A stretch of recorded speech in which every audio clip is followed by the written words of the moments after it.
చూడండి, ఈ రోజున మనుషుల హృదయాల్లో కూడా ఇలాంటి భావన ఉండి ఉండొచ్చు.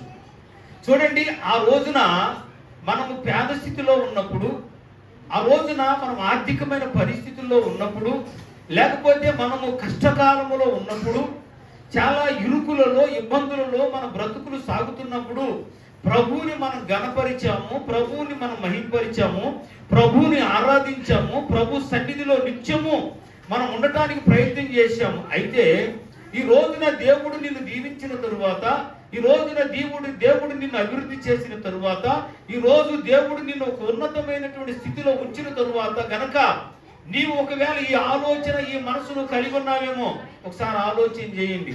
ఈ రోజున పిల్లరా, మనుషుల హృదయములను మనం జ్ఞాపకం చేసుకున్నట్లయితే యెహోవా ఎవడు అని ఈ పొర అన్నట్లుగా ఒకవేళ నువ్వు కూడా అనుకుంటున్నావేమో. యెహోవా ఎవడు, ఎవరినన్నాడు ఈ మాట? తను సృష్టించినటువంటి సృష్టికర్త అయిన దేవుణ్ణి ఒక మనిషి అంటున్నాడు, దేవుడు ఎవరు, యెహోవా ఎవడు అని మాట్లాడుతూ ఉన్నాడు. చూడండి పిల్లలు, ఎంత భయంకరమైనటువంటి మాట, ఎంత హీనమైనటువంటి మాట, ఎంత నీచమైనటువంటి మాట. పిల్లరా, ఆరోగ్యము కలుగజేసిన వాడు దేవుడు, నీకు రాజ్యం ఇచ్చిన వాడు దేవుడు, నీకు బిడ్డలు ఇచ్చినటువంటి వాడు దేవుడు, నిన్ను తృప్తికరమైన జీవితాన్ని ఇచ్చినటువంటి వాడు దేవుడు.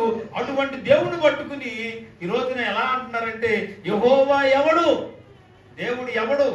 ఆ రోజున పేద స్థితిలో ఉన్నప్పుడు దేవుని సన్నిధిలో అంగలార్చావు, పేద స్థితిలో ఉన్నప్పుడు దేవుని సన్నిధిలో కన్నీరు గార్చావు.